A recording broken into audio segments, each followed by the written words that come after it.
Bienvenue dans cette vidéo consacrée à la CAO électronique Proteus 8.6. Les nouvelles fonctionnalités de l'éditeur de circuits Proteus le rapprochent de plus en plus des CAO électroniques très haut de gamme. Le gestionnaire d'empilement des couches est notamment l'une des améliorations les plus novatrices de Proteus 8.6. Avant la version 8.6, la description précise de l'organisation des couches à fabriquer n'était pas possible dans Proteus. À présent, une boîte de dialogue permet de décrire l'empilement des couches qui constituent les circuits à fabriquer. Cette étape rend la communication avec le fabricant plus claire. D'éventuelles erreurs pourront ainsi être évitées. Pour mieux comprendre l'utilité et le fonctionnement du gestionnaire d'empilement des couches, partons d'un projet vierge.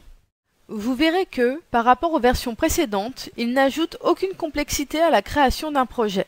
Pour notre projet, nous créons le schéma, puis un circuit. Nous arrivons sur le gestionnaire d'empilement des couches.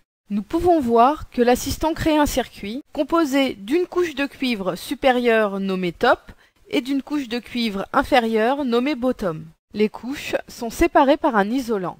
Il ajoute également une couche supérieure et inférieure de vernis épargne. Il est possible d'adapter les noms de couches en fonction de ses besoins. Cliquez sur Suivant. Dans cette nouvelle fenêtre, nous pouvons voir qu'une seule étendue de perçage relie nos deux couches. Nous retrouvons également le nouveau nom donné à la couche bottom. L'écran suivant donne une représentation du circuit avec les parties cuivre en marron et l'isolant en vert. La description de notre projet est à présent terminée.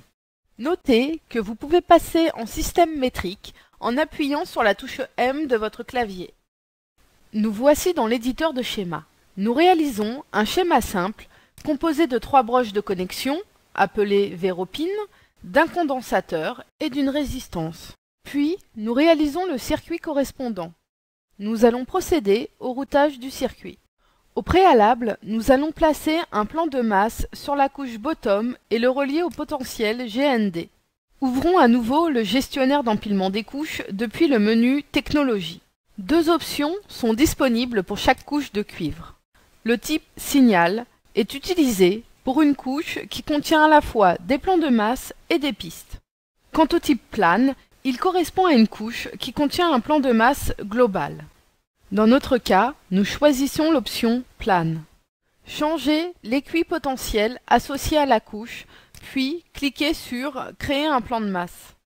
Sélectionnez le plan de masse GND et la couche Bottom que nous avons renommée Masse. Puis, cliquez sur le bouton OK pour valider. Vous pouvez voir que le plan de masse a bien été ajouté sur la couche du bas. Essayons à présent de placer une piste sur le circuit. Cliquez sur le mode piste et choisissez la couche à sélectionner. Nous ne pouvons placer la piste que sur la couche du haut. En effet, la couche du bas a été définie comme une couche plan de masse.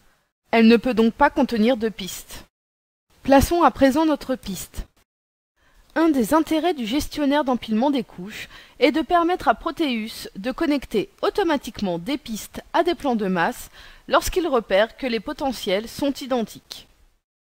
De plus, l'empilement, comme la description des perçages entre couches, valide un autre outil de l'éditeur de circuit, l'adaptation automatique de la longueur des pistes. Notre projet est à présent terminé. Nous espérons que cette vidéo vous permettra d'utiliser de façon optimale le gestionnaire d'empilement des couches. Retrouvez la CAO électronique Proteus et nos autres produits sur notre site internet www.multipower.fr.